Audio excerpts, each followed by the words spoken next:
everybody your first name? Giselle. All right. We have a box. The question is, what's in the box? Here, shake it. There's something in there? Can I look? Oh, she said, do we get to look? Yes, we do get to look, believe it or not. Go ahead. Look. You can take it out. Ah, what was in the box but another box? We had a red box, and in the red box was a black box. Go ahead and open it up and see what's inside there. And what do you have? Huh? Nothing. Not much of anything, right? That's right. That's the way it goes sometimes. You know, sometimes you think you're going to get something, you don't really get anything. But open it and keep it open. Yeah, because now we take the red box and put it inside the black box. So now what's inside the black box? The outside of the Red box. Wait a second. How could that be? Yeah. This is the inside, and we just put the outside on the inside. Is that what happened? Yeah. Yeah. It doesn't make any sense, does it?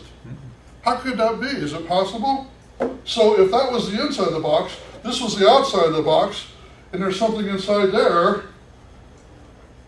Uh-oh, there's something in here. You see, we were obviously didn't notice that there was something inside that box. It's a brain. Ho, ho, ho, ho, ho. We were thinking outside the box.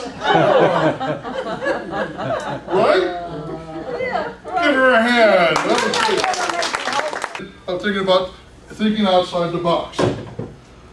You know, life has its challenges where we have to be thinking outside the box. And some people may say, what box? Don't even know that they're not thinking outside the box. Other people don't think at all, or they use one side of the brain, not the other side of the brain. There's all different kind of perspectives as to how it is we think and what we do. We try to figure it out. We spend a lot of money, a lot of time trying to figure out our thoughts and our understanding. But one thing I've learned over the years is that you need to be able to use your whole brain, your right brain, left brain type thinking, bring a balance out of it.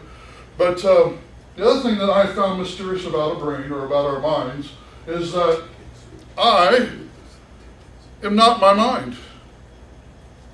How many of you ever heard that before?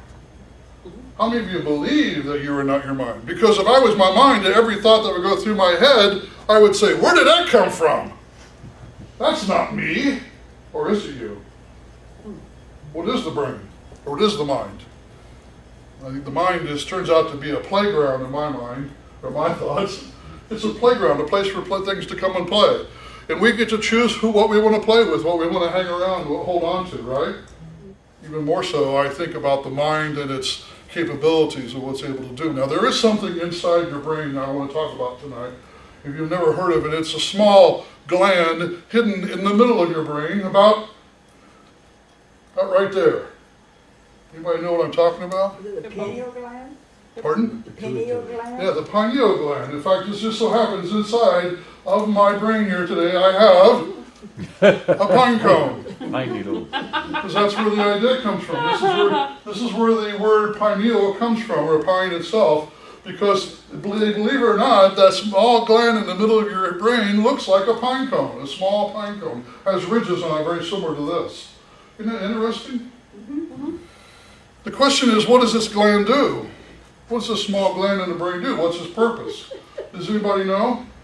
Now, if you do a great big study on pineal, it doesn't take much to look. If you go on the internet and Google it in, you'll see all kinds of interesting pictures, diagrams, and things talking about the pineal gland and the pine cone. You may find it interesting if you go and do a search on places throughout history where the pine cone is represented. You'll find it also refers to the invisible. All the way from the Egyptians, you'll find the pine cone being used all the time as symbolism, even to the Pope today. In the Vatican, there's a huge, gigantic statue of a pine cone. And on the Pope's staff that he holds on to at the top of it is a pine cone. I'm telling you folks, that there is there for a reason.